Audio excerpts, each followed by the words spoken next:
Muy buenos días a todos. Buenos días a los que están aquí. Estamos en Villa Mercedes, San Luis, República Argentina. Hoy es domingo 25 de mayo de 2025. Es el Día de la Patria. Antes de comenzar el culto hemos cantado nuestro himno nacional y hemos tenido una oración por nuestra patria, que la Biblia nos enseña a orar por la patria y particularmente por los gobernantes. Particularmente por los gobernantes.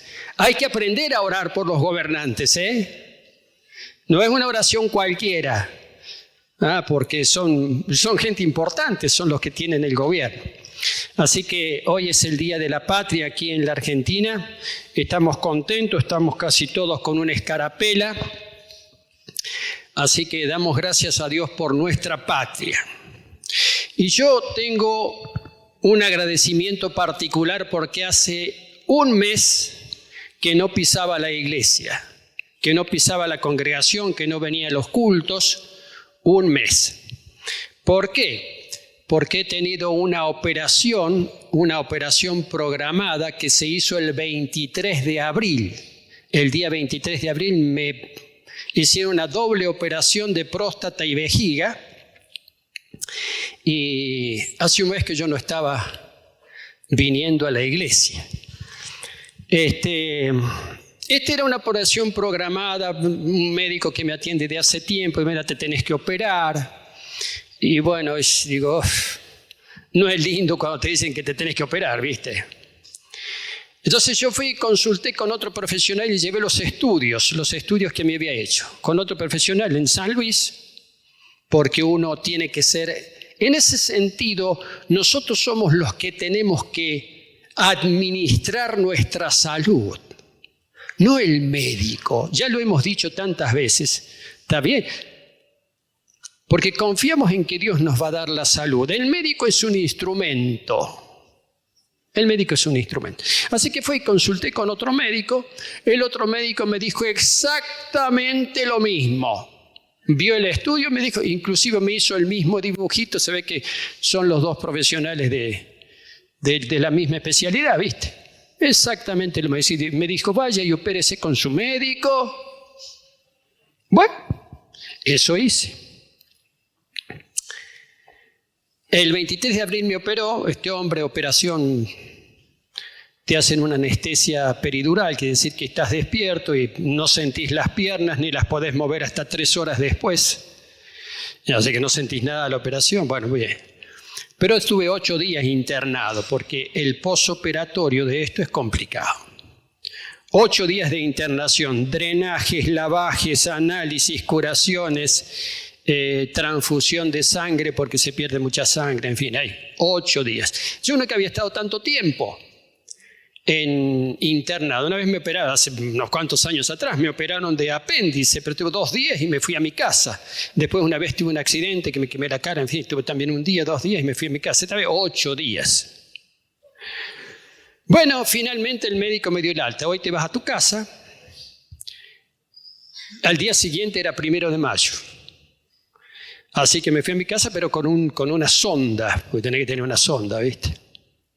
Con la sonda, ¿para qué? Para ir una bolsita, en fin, todo lo que eso significa. Curaciones, y en fin, toda una serie de cosas.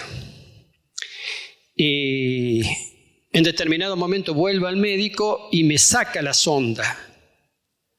Pero después de unos días digo, tengo este problema, me dio para hacer unas cosas, y le dije, sí, tengo este problema, sigo teniendo este problema. Vení. ¡Chum! Me puso la sonda de nuevo. Y estuve 10 días más con la sonda. Hasta que finalmente me la sacó. Y bueno, ya después, ya uno comienza a recuperar. Pero estuve con una bolsita colgando, en fin. La sonda no es una cosa muy agradable, te voy a decir. Pero bueno, la tenés que tener. Así son las cosas.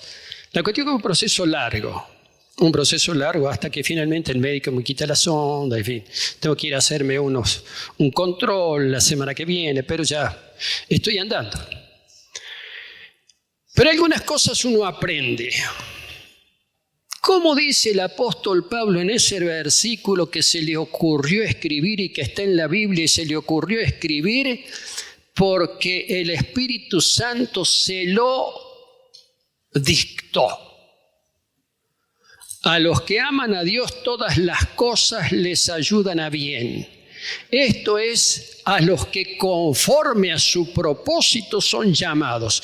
Si yo digo, yo he sido llamado conforme al propósito de Dios, entonces tengo que pasar por esto y algo voy a aprender. Y aprendí unas cuantas cosas. Entre ellas, una de las primeras, yo no voy a predicar de esto, pero quiero dar este testimonio. Una de ellas es como yo lo vengo diciendo, pero ahora lo aplico en vivo y en directo.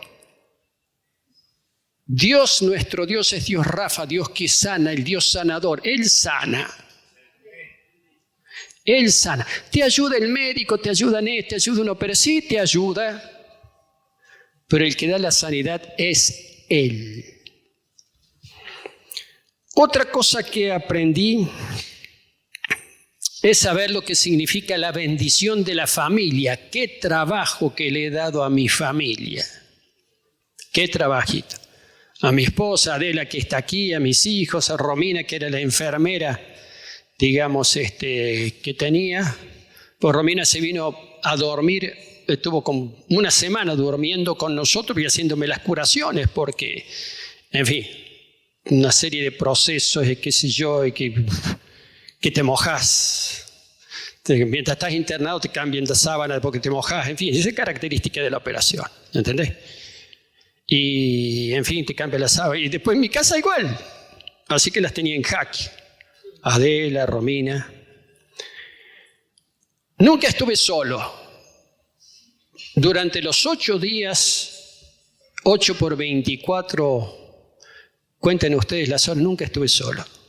Siempre estuve acompañado por mi familia, por algún miembro de mi familia, hasta Alexia, que es una hija que vive en Río Cuarto, digo esto para los que no la conocen, dejó a su esposo y a sus hijitos allá y se vino y estuvo 1 día y medio, 2 días para cuidarme. Nunca estuve solo, siempre había alguien de mi familia y además algunos varones de la congregación que hicieron guardia conmigo en los horarios de noche, varios de ellos.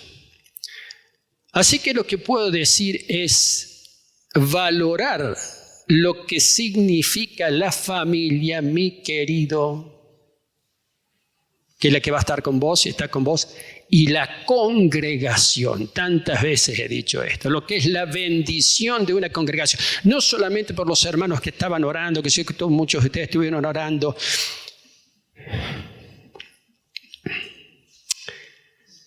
Al lado mío había un hombre a quien operaron, estuvo 1 día y medio, 2 días, un hombre gordo, en fin. Yo lo miraba con envidia porque dormía bonito, dormía como un bebé. Yo no podía pegar un ojo, de hecho durante días apenas si dormía un poco. Este hombre dormía como un bebé. Un hombre con cierto poder adquisitivo, porque en una charla que él tiene con uno de los administrativos, dice, no, yo pago de contado. Él pagaba la operación, pagó la operación de contado. Yo la hice a través de la obra social, de la mutual, pero él pagó de contado. Pero estaba solo. Y se levantó y se fue, y en determinado momento vino a visitarlo una mujer, que no sé quién sería, pero de la familia, no, solo. Después pasaron varios, al lado mío, pasaron 5. Y entonces se iban, y yo estaba todavía, ay. Y salía uno, bueno, que se mejore, chao. ¿Qué te parece? Así la cosa. Dice el Señor Jesucristo en Mateo 25, esos versículos, vengan benditos de mi Padre,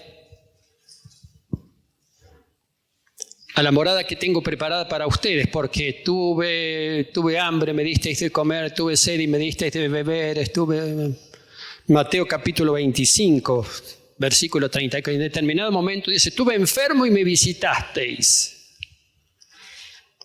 ¿Qué significa visitar un enfermo? En aquel tiempo, personas enfermas, había muchas personas solas y desamparadas. No es que tenían el médico al lado o la enfermera que venía el enfermero que venía cada 4 horas, como el caso mío, que a las 4 de la mañana, cuando yo me había dormido, ¡pam!, prendían la luz. Ven, señor, le venimos a controlar, le venimos a tomarle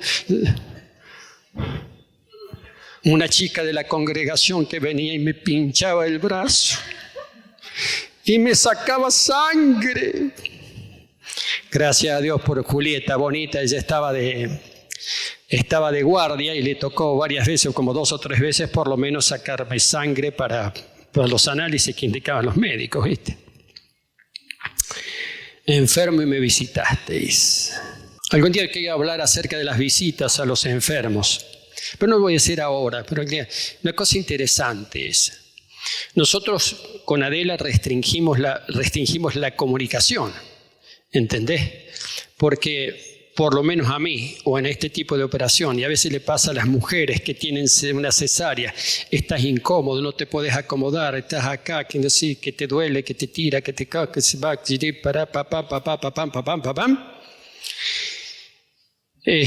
no tenés ganas de hablar. En fin, las cosas que significan. Lo que pasa es lo que significa estar como enfermo. Decir, estaba enfermo, estaba posoperado, ¿viste? Pero era una cosa media parecidonga. Así que, gracias a Dios por la familia, gracias a Dios por los hermanos de la congregación y esa gente que te atiende, ¿viste? Pude experimentar y pude ver que alguno de los enfermeros, que alguno del personal no estaba tan preparado. Me tenían que hacer maniobras, por ejemplo, para sacarme los coágulos, una maniobra. Bueno, en fin, no están tan preparaditos. Pero bueno, mis queridos, eso para que nos demos cuenta de que nuestra salud depende fundamentalmente de nuestro Padre, que es Dios sanador. Bueno, este es mi testimonio, quería darlo a los hermanos de la congregación. Esto va a salir, algunos van a escuchar este testimonio, a lo mejor no les va a interesar mucho, pero quiero decir lo siguiente: valora tu familia, valora tu congregación, porque son instrumentos de Dios para tu vida, así como vos también sos instrumento de Dios para otros. Si sos un hijo de Dios, sos un instrumento de Dios para otros, así como otros son instrumentos de Dios para tu vida, para bendecir, para cuidar tu vida. Amén. Muy bien, pero hoy es el Día de la Patria, hoy es 25 de mayo. 25 de mayo. Hemos cantado nuestro himno nacional, por eso quiero hablar acerca de la patria. Quiero hablar acerca de la patria y del significado profundo de patria. Significa la tierra de nuestros padres. Fíjense qué cosa interesante, que cuando Dios llama a Abraham de Ur de los Caldeos, no es que lo quiera llevar a su patria, porque nadie había nacido allá. Lo va a llegar a la tierra prometida. Esa tierra prometida después se transformaría en la patria de generaciones y generaciones, porque sus padres estaban enterrados ahí. Eso es lo que significa patria.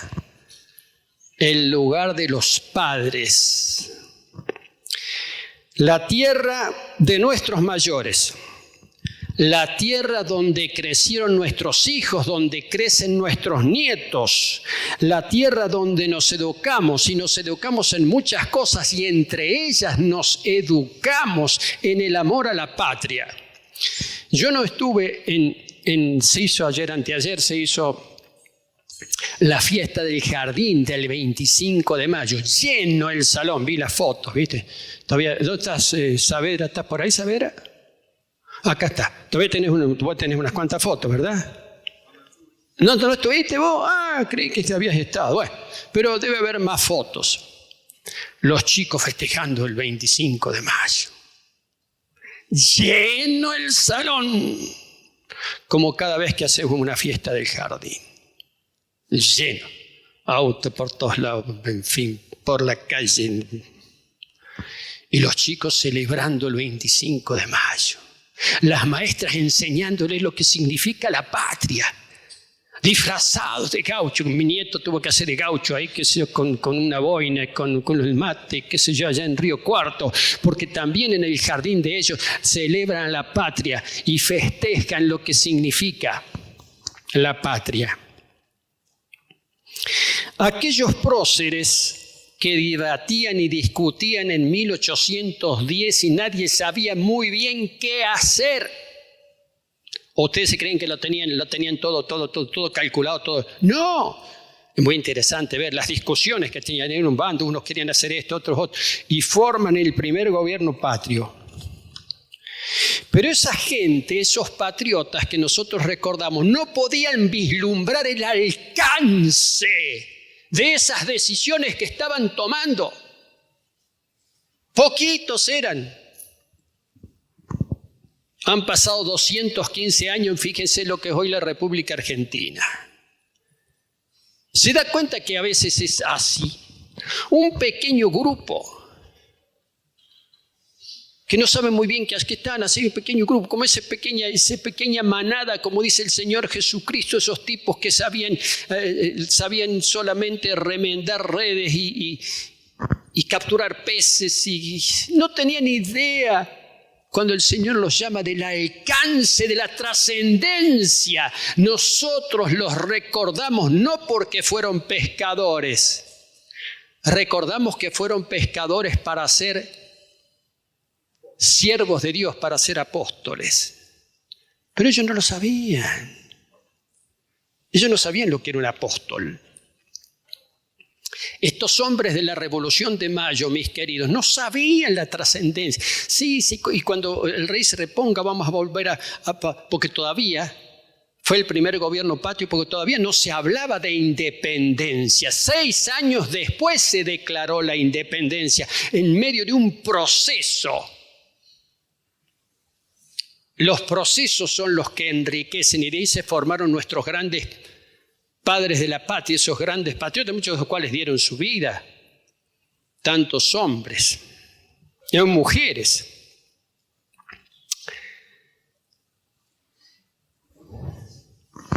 $215 años después de aquellos, estamos aquí en esta Argentina de hoy, la Argentina del 2025, que todavía se debate entre la decadencia y la pulsión por el progreso. Todavía tenemos esa tensión, porque hemos pasado décadas y décadas de decadencia. Y la pulsión que existe por el progreso. El sentimiento de la patria es muy fuerte en el ser humano, en todo ser humano, en todas latitudes.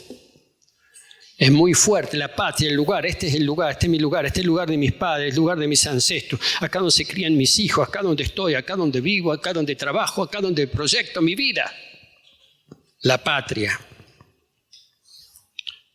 En todos lados.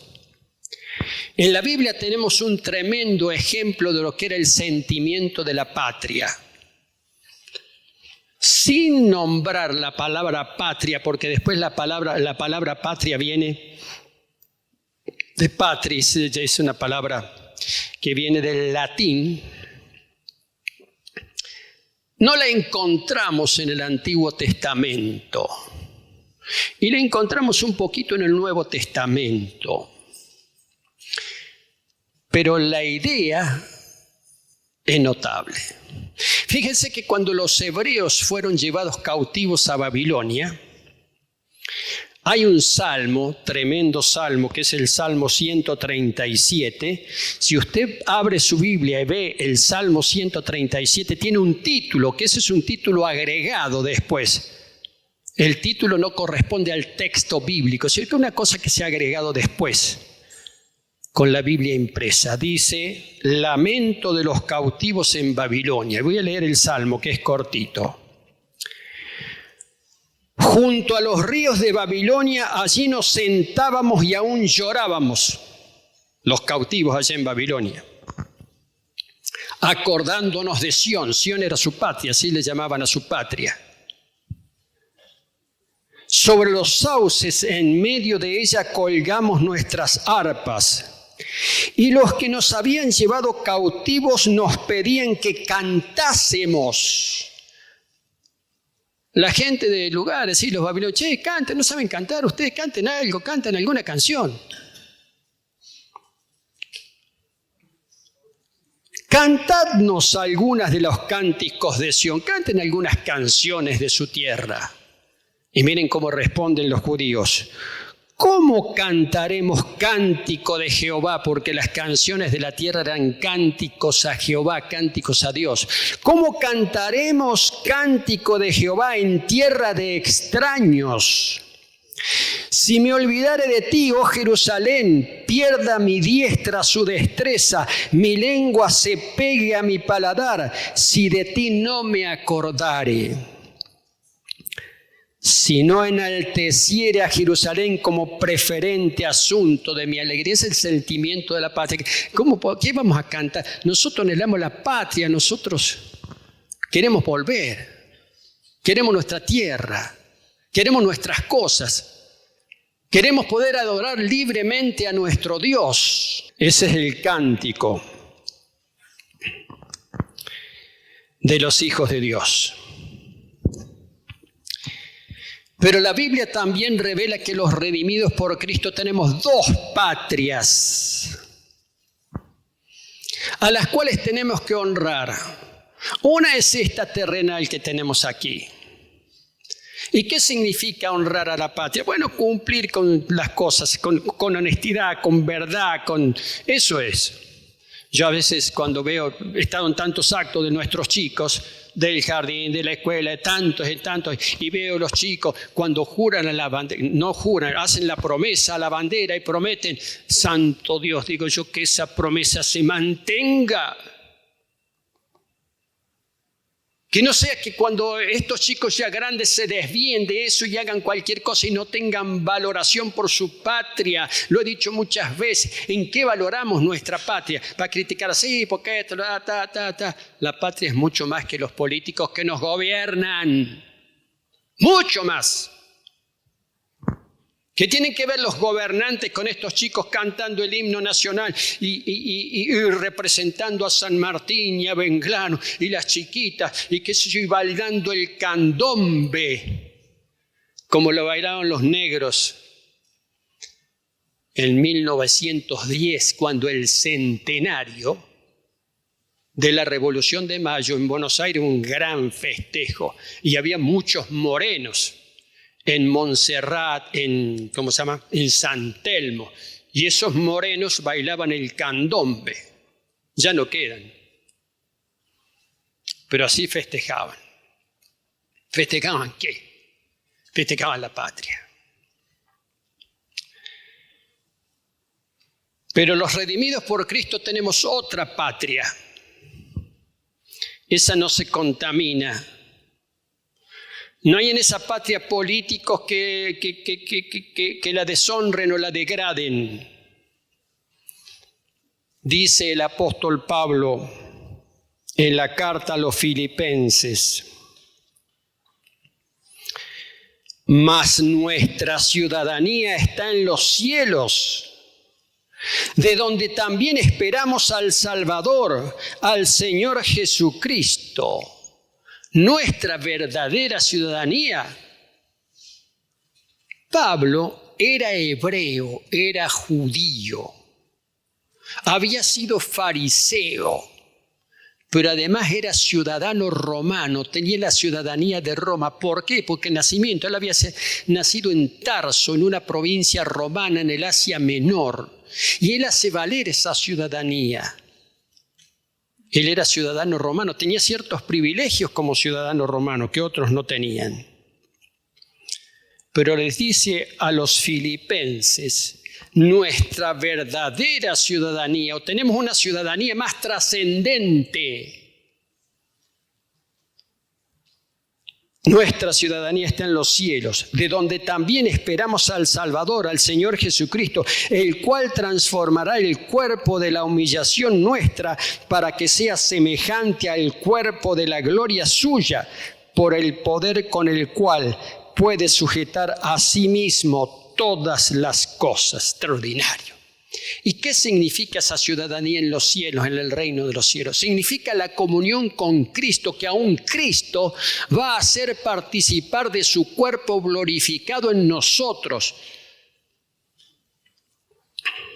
Ya el Señor puso de manifiesto cuando resucitó la categoría de ese cuerpo que se podía tocar,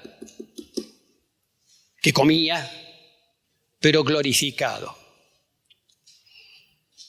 Así Él va a participar de nosotros, participaremos de ese cuerpo glorificado. No tendremos necesidad ni de operaciones, ni de medicamentos, ni de nada, porque la gracia y la potencia de Cristo estará en nosotros, porque Cristo va a participar. La ciudadanía en los cielos significa la comunión con el Señor. Y a través de eso se manifiesta todo. Por el poder de Cristo con el cual puede sujetar a sí mismo. Miren, los astrónomos han descubierto que hay una gran masa que le llaman el gran atractor en el universo, muy, pero muy lejos del planeta Tierra, muy lejos. Muy lejos. Bueno. Ese gran atractor parece ser que es el que atrae a algunas galaxias que giran alrededor de él. Cosa extraordinaria, ¿no? Bueno, Cristo es el gran atractor, Él atrae hacia Él. Y la comunión con Él es lo que significa esa patria. Ese estado, esa vida, esa gracia. Esa manifestación del poder de Dios, porque eso lo hace el poder de Dios. ¿Para quién? Para los que creen, para los que somos redimidos por Cristo. ¿Cuánto pensamos nosotros en nuestra ciudadanía en el cielo? Cuando la Biblia habla, o a veces puede hablar como eternidad. Eternidad nosotros, pero eternidad es una cosa que dura mucho. No, no es una cosa que dura mucho, es otra cosa. Pero la palabra dice que nosotros espiritualmente vivimos esa ciudadanía. Vivimos ya esa. ¿En qué? En fe. En esperanza. En manifestaciones. En gracia de Dios. En operaciones, como dice. ¿Qué significan operaciones? Cosas que el Espíritu hace en nosotros. Que a veces no detectamos porque, no sé, estamos muy metidos en nuestra patria espiritual. Estamos muy metidos en las cosas de nuestra patria terrenal. Demasiado metidos en las cosas de nuestra patria terrenal. Con todos los problemas, los conflictos, con esto, que sí, que no, que el dólar, Pero somos ciudadanos de la patria celestial, si somos redimidos por Cristo. Por eso dice el apóstol Pablo, después de revelar estas cosas tremendas, así que, en el versículo sigue, hermanos míos, amados y deseados, gozo y corona mía, estén así firmes en el Señor, amados. Después de decirle, hablar de la patria celestial, amados míos, esa característica que tenía Pablo, afectiva con los hermanos. Amados y deseados, gozo y corona mía, estén firmes en el Señor, amados. Qué tremendo, firmes en el Señor. La ciudadanía en los cielos, mis queridos, significa estar en comunión perfecta con el Señor, sin las trabas de nuestros pecados, sin las trabas de nuestras iniquidades, sin los tropiezos y obstáculos que pone el enemigo, sin las dudas y las contradicciones de nuestra mente terrenal que nos lleva a veces para acá y para allá, para acá y para allá. Es la mente terrenal. Sin todo eso, es la comunión con el Señor, es la vida. La vida plena. Qué tremenda ciudadanía. Qué patria de esplendor y de paz. Qué gracia poderosa la comunión con Cristo sin ningún inconveniente, sin ninguna traba, sin ningún obstáculo de los obstáculos que tenemos ahora y que tenemos que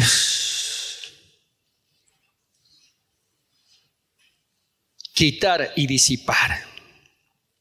Qué gozo la comunión con el Señor.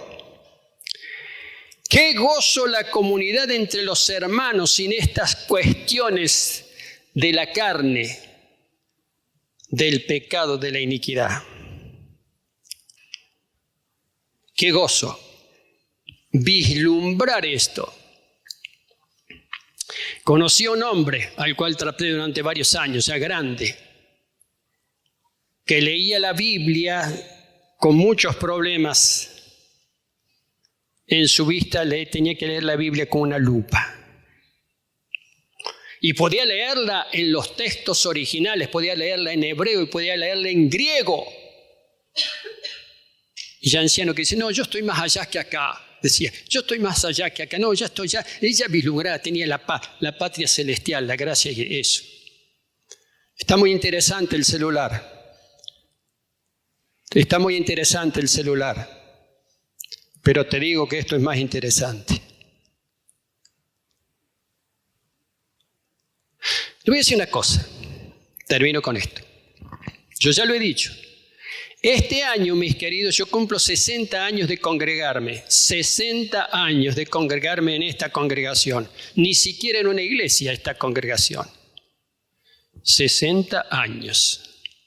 Sin embargo, mis queridos, frente a todo ese tiempo, que es un tiempo mayor que la edad de la mayoría de los que están aquí, es una gracia del Señor, pero al mismo tiempo vislumbro, me doy cuenta y veo, y la palabra revela que esa patria celestial es tanto más trascendente que 60 años no significan prácticamente nada o casi nada.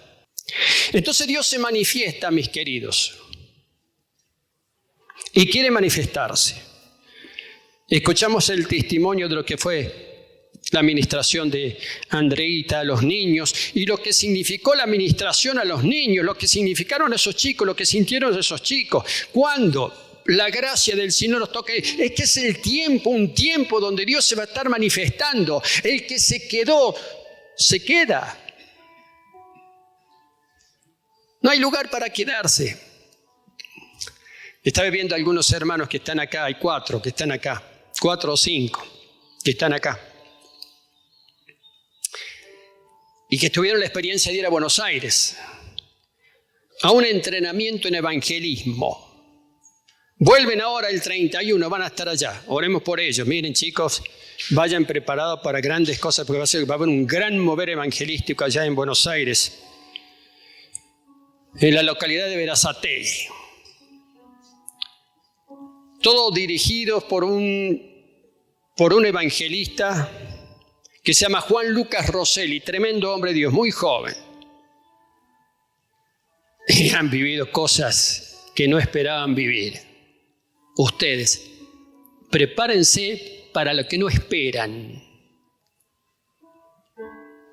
Prepárense para lo que no esperan. La gracia de Dios tiene esa característica. Por ejemplo, hicieron un entrenamiento, después los mandan al centro eran 30 y pico de personas, 9 de acá de esta congregación. Asombrados porque fueron 700 kilómetros, más de 700 kilómetros hicieron los hermanos para ir a recibir. Entonces hicieron la preparación, ustedes han escuchado, pero algunos no han escuchado el testimonio. Hicieron la preparación, habló el evangelista, después vamos todos a la calle y le dan un micrófono y un parlante, predicale a la gente, toma, esto es lo que tenés que predicarle. A algunos, mis queridos hermanos, nunca tuvieron la experiencia de hablar y ahí estaba pasando la gente con el micrófono.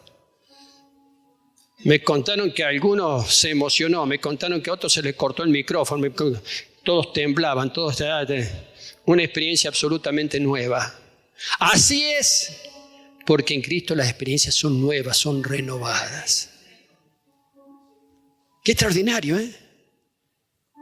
Y viene ese tiempo, esa cantidad de chicos, por eso le dije a Roxy, viene Andreita, ya anda, alquilaron un colectivo, fueron, no sé, 40 chicos, 50, qué sé yo, la cantidad de chicos que fueron de nuestra congregación. Y recibieron ministración de una mujer que tiene un don y un ministerio extraordinario con los niños desde hace años. Y que tiene una mujer grande, debe tener 60 y pico de años, y que tiene un personaje que es una niña que se llama Andreita, y a través de ese personaje, extraordinario. Un tiempo nuevo.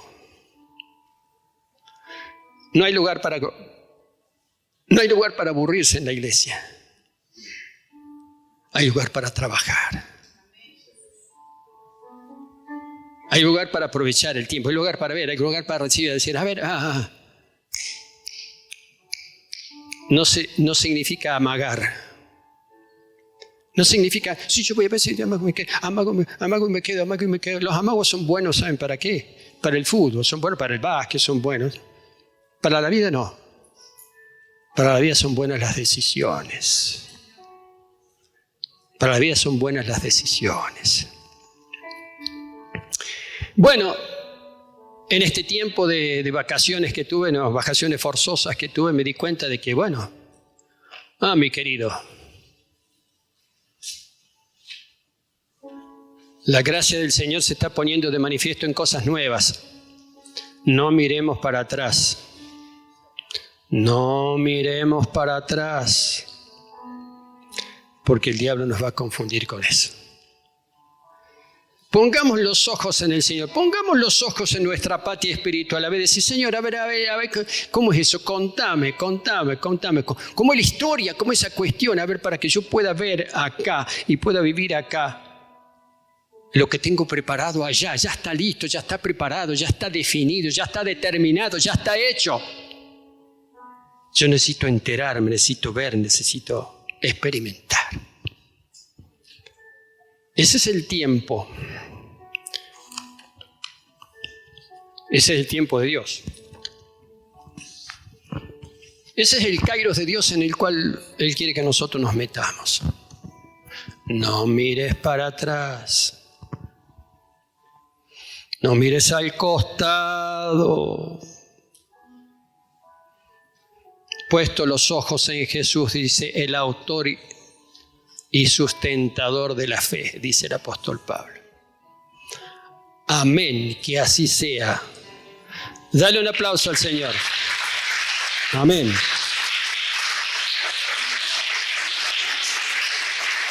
Para Él.